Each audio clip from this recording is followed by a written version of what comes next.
I'm a long-haul truck driver. I've been on the road for 20 years. I've driven through every state, seen everything, met everyone. But last month, I picked up a hitchhiker who changed everything I thought I knew about the world. He knew things about me, private things, things I've never told anyone. And then he told me something I wish I'd never heard.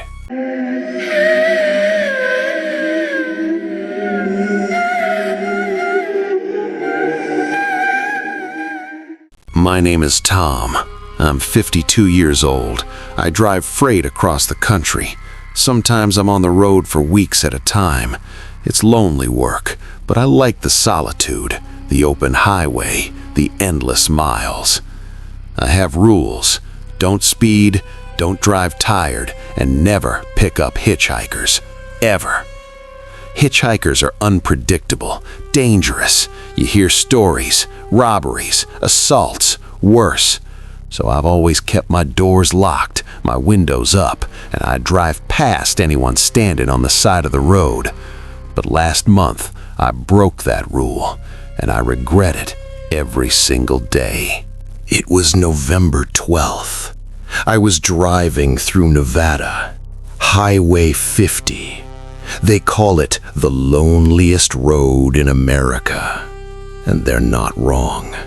Miles of nothing. No towns, no gas stations, just desert and darkness. It was raining, hard. My headlights barely cut through the downpour. The wipers were on full speed. And then I saw him. A man, standing on the side of the road, soaking wet. No umbrella, no raincoat, just standing there, thumb out, hitching. I started to pass him, like I always do, but something made me stop. I don't know why. Maybe it was guilt. Maybe it was pity. He looked miserable, cold, lost. I pulled over, rolled down the passenger window. He walked up to the truck, looked at me through the rain. He was older, maybe 60, thin, pale, wearing a black coat. His eyes were strange, too calm, too knowing. "Need a ride?" I asked. He smiled. "I was hoping you'd stop, Tom." I froze. I hadn't told him my name, and I wasn't wearing a name tag. Nothing on my truck identified me. "How do you know my name?" He opened the door, climbed in, closed the door behind him. "You told me, a long time ago." I stared at him. "I've never met you before." He smiled again. "Not yet, but you will."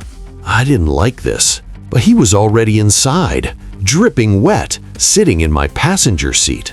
I decided to just drive, drop him off at the next town, get him out of my truck.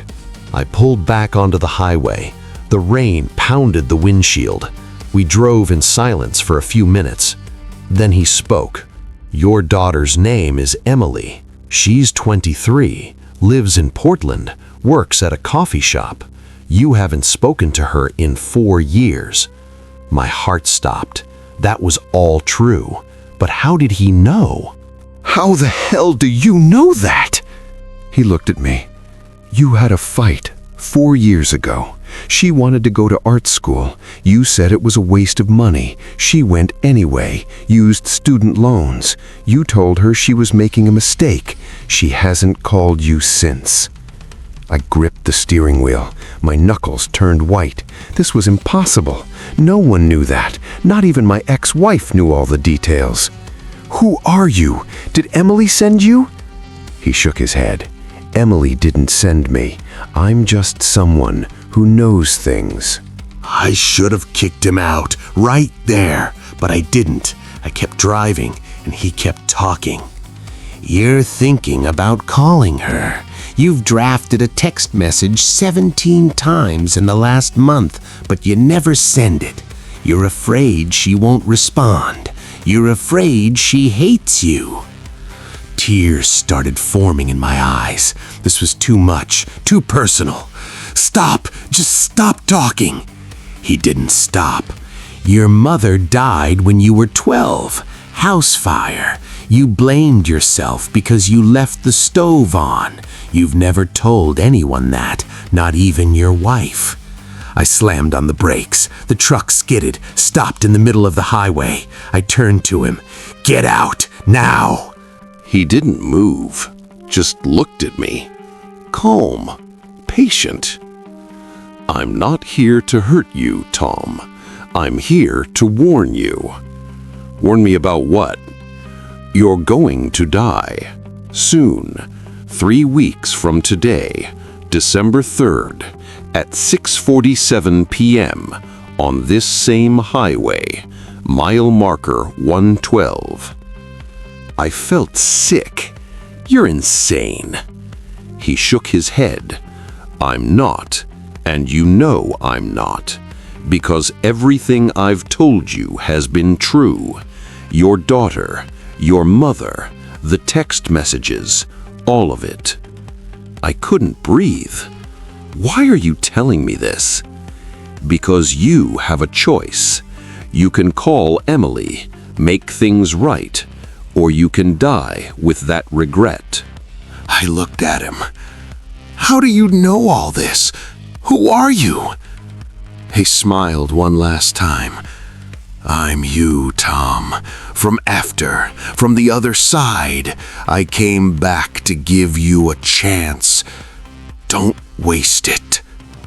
And then he opened the door, stepped out into the rain, and walked into the darkness. I tried to follow him, got out of the truck, ran after him, but he was gone, vanished like he was never there. The only proof he existed was the wet seat and the words he left in my head. I called Emily that night. She answered. We talked for 2 hours. We cried. We apologized. We're meeting next week for coffee. I don't know if that man was real. I don't know if I'm really gonna die on December 3rd, but I know this. I'm not driving on Highway 50 that day. I'm not taking any chances. And if December 4th comes and I'm still alive, I'll know one thing for sure. That hitchhiker saved my life by telling me when it would end.